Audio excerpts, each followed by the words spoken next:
رمضان المبارک میں 2.5 مہینے سے کچھ اوپر رہ گئے. اگر آپ یہ ویڈیو جو میں بھی بنا رہا ہوں جمادی الثانی کی غالباً آج 7 تاریخ ہے، اگر آپ یہ ویڈیو 1-2 دن 3 دن میں ہفتے میں 10 دن میں دیکھ لیں گے تو جمادی الثانی چل رہا ہوگا. ہو سکتا ہے کہ یہ ویڈیو آپ رجب شعبان میں رمضان میں دیکھیں، ہو سکتا ہے کہیں سے شیئر ہوتے ہوئے فارورڈ ہوتے ہوئے آپ کو کبھی بھی سال کے کسی حصے میں ملے. دیکھیں، ایک تو رمضان کو فوکس کر کے صرف قرآن نہیں پڑھنا ہے. شہزاد بھائی جو ہمارے ویڈیو بنا رہے ہیں بہت اچھی پوائنٹ پہ بات کی کہ اکثر جو حافظ ہیں یعنی صرف وہ رمضان ہی کی تیاری نہ کریں، اللہ کے اس کلام کی جسے کہیں کہ اتنی تو اہمیت اور اتنی تو عظمت ہے یار، اس کو روزانہ ہم تلاوت کریں. صبح ہماری تلاوت سے ہو، شام ہماری تلاوت سے ہو، قرآن کریم کو محبت سے. کسی دن وہ حافظ ہمارے بھائی اور وہ ہماری حافظہ جو بہنیں ہیں جن کا قرآن یاد ہے ماشاءاللہ، یا اکثر حصہ تو قرآن کا حافظوں کو تو یعنی ازبر ہی ہوتا ہے نا، کچھ تو پارے پڑھنے ہوتے ہیں. اللہ مجھے آپ ہم سب کو توفیق دے کہ کبھی 2-4 نفل رات کو کوئی دن میں جب بھی وقت ہو نا تو اللہ کے قرآن کا ایک حصہ ہم نفلوں میں پڑھیں. بڑوں کی باتیں، بزرگوں کی باتیں، صحابہ کی باتیں تو ہم سنتے رہتے تھے کہ آپ علیہ الصلوۃ والسلام اتنے پارے پڑھ لیتے تھے، بزرگ ہمارے صحابہ، ہمارے اسلاف، ہمارے تابعین اتنا. تو مجھے اور آپ کو اللہ موقع دے انشاءاللہ کہ میں اور آپ کا قرآن کا حصہ ہم لوگ محبت کے ساتھ، شوق کے ساتھ پڑھیں. اب جیسے جیسے رمضان قریب آتا چلا جائے گا، حفاظ پہ پریشر بڑھتا چلا جائے گا، ہمارے قراء پہ پریشر بڑھتا چلا جائے گا، یار مصلی سنانا ہے تو کندھے کا بوجھ بن جائے گا. یہ اللہ کا کلام، یہ ہدایت کی کتاب کندھے کا بوجھ بالکل نہ بنے. تو وہ ہمارے حفاظ جنہوں نے قرآن کی تلاوت کو سنانا ہے رمضان کی تراویح میں، کسی وجہ سے ابھی تک ہمت نہیں کر پائے تو بھائی ہم نے بھی کچھ عرصہ پہلے شروع کیا اور الحمدللہ اللہ کا فضل ہوا. ڈاکٹر اسحاق عالم صاحب حفظہ اللہ ہمارے استاد بھی ہیں اور کسی درجے میں ان کو دوست بھی کہتے ہیں. انہوں نے ہماری بہت حوصلہ افزائی کی، مفتی مدین صاحب نے حوصلہ افزائی کی تو ہم نے اپنے مٹھو حافظ شہزاد صاحب کو پکڑ لیا. اللہ کے فضل سے 2 قرآن رمضان سے پہلے ابھی تک ہم سنا دیے، تیسرا قرآن بھی شروع ہو گیا الحمدللہ. یہ صرف اس لیے بتا رہا ہوں کہ ایک زندگی کا عرصہ بیتا کہ رمضان سے پہلے حسرت ہوتی تھی کہ ہم قرآن کسی کو سنائیں. تو الحمدللہ غلطیاں بھی نکل رہی ہیں، الفاظ بھی درست ہو رہے ہیں. اور آخری بات بھائی، آخری بات کہ یار ہم ساری زندگی کیا اسی جنگ میں رہیں گے کہ رمضان کی تیاری ہوئی یا نہیں ہوئی، تلاوت ہو رہی یا نہیں ہو رہی. یہ 114 صورتیں ہیں، ہزاروں آیات ہیں، قرآن کریم کے 30 پارے ہیں اور جسے کہیں کہ یعنی قرآن کریم میں کوئی 90 کے قریب آیات ہیں جو کہ ایمان والوں سے اللہ نے مخاطب ہوئے. اس کو ہم کب سمجھیں گے؟ اس کو ہم کب پڑھیں گے؟ سورہ یاسین کا مطالعہ، سورہ یاسین صبح ہر دکان میں چل رہی ہوتی ہے، ہر گاڑی میں چل رہی ہوتی ہے، ہر گھر میں پڑھی جاتی ہے. اس کو ترجمے سے، تفسیر سے کب سمجھیں گے؟ مغرب کو سورۃ الواقعہ ہم تلاوت کرتے ہیں، اس کو کب ہم سمجھیں گے؟ سورۃ الرحمن بیماریوں کے لیے آج کل بڑی ایک مہم چلی ہوئی تھی، بیماروں کو سنائیں. اس میں جو اللہ کی نعمتوں کا تذکرہ ہوا اس کو ہم کب سمجھیں گے؟ رات کو سونے سے پہلے سورہ ملک اور الف لام میم سجدہ کی تلاوت ہوتی ہے، اس کو ہم سمجھ کے کب پڑھیں گے؟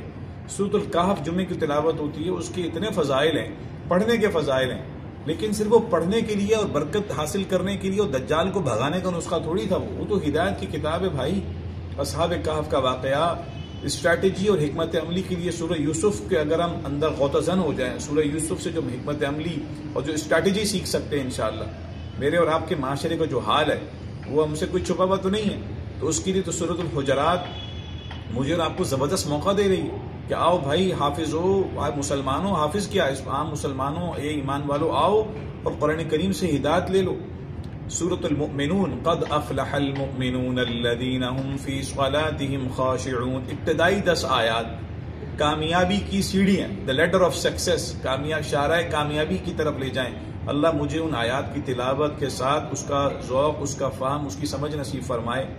سورۃ الفرقان شروع ہوتی ہے 18ویں پارے میں، 19ویں سپارے کے پہلے باب میں ختم ہوتی ہے. اس کی جو آخر کی جو رکوع ہے وعباد الرحمن، عباد الرحمن کی خصوصیات ہیں. دیکھیں میں کوئی یہاں بیان نہیں کر رہا ہوں، آپ سے عرض یہ ہے، درخواست یہ ہے کہ جو حافظ ہیں، جو ہماری حافظہ بہنیں ہیں، عمر کے کسی حصے میں بھی ہیں، آپ کسی بھی مشغلے میں ہیں، قرآن کریم کے ساتھ تعلق، اس کے ساتھ محبت کا تعلق استوار کر لیں. اس کو اپنا جسے کہیں کہ اس کی اہمیت، اس کی عظمت کو سمجھیں. یہ اللہ کا کلام ہے، یہ کسی بزرگ کا قول نہیں ہے، کوئی یہ بیسٹ سیلنگ بک نہیں ہے، یہ میرے رب تعالیٰ کا کلام ہے.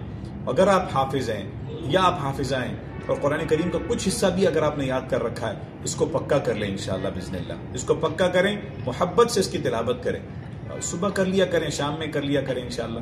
اور اس کے ساتھ ساتھ آپ قرآن کریم کی کو سمجھ کے پڑھنا شروع کریں. روزانہ 1-2 رکوع سے شروع کر لیں. آسان ترجمہ قرآن مفتی تقی عثمانی صاحب کا بہت آسان اردو میں ہے. باقی آپ کسی بھی مکتب فکر سے، منہج سے، مسلک سے تعلق رکھتے ہیں اور آپ کا کوئی شیخ بزرگ ہوگا، اس کا کوئی ترجمہ تفسیر ہے میرے بھائیوں بہنوں، اس کو پڑھ لو انشاءاللہ. ہمارے ہاں حافظ ہزاروں کی تعداد میں، لاکھوں کی تعداد میں بن رہے ہیں، اور ہمارے یہاں پاکستان میں وفاق المدارس کو ماشاءاللہ ڈگری بھی اس پہ یعنی ایوارڈز بھی دیے جاتے ہیں کہ جی پاکستان میں. لیکن کتنے حافظ ایسے ہیں کہ پھر ان کو قرآن یاد ہے؟ اور قرآن تو ہدایت کی کتاب ہے، ہدی للناس، ہدایت کی کتاب ہے میرے بھائیوں بہنوں. تو اس قرآن کو سمجھے گا کون؟ اس قرآن کو پڑھے گا کون؟ اس قرآن پہ غور کرے گا کون؟ انشاءاللہ ہمت کریں، تھوڑا تھوڑا شروع کریں، تھوڑا تھوڑا شروع کریں، آہستہ آہستہ شروع کریں. انشاءاللہ ایک وقت آئے گا اس قرآن کریم کو جو ہم صرف ابھی تک زبانی پڑھتے رہے یا یاد کر کے پڑھتے رہے، انشاءاللہ اس قرآن کریم کے ہم مفہوم کو بھی، اس کے ترجمے کو بھی، اس کے تفسیر کو بھی سمجھیں گے انشاءاللہ.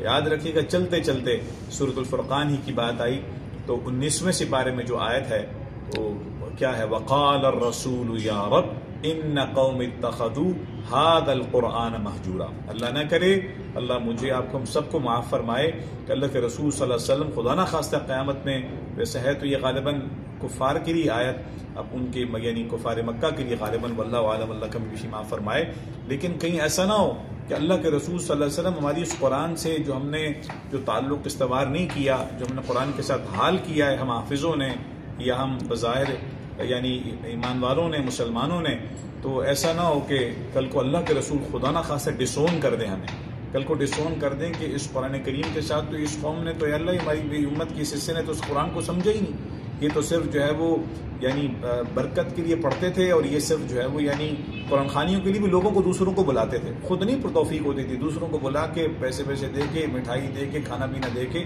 اور نکل جاتے تھے. تو میرے بھائیوں قرآن کے ساتھ ایسا سلوک نہیں کریں. قرآن کریم ہدایت کی سمجھ کی کتاب ہے.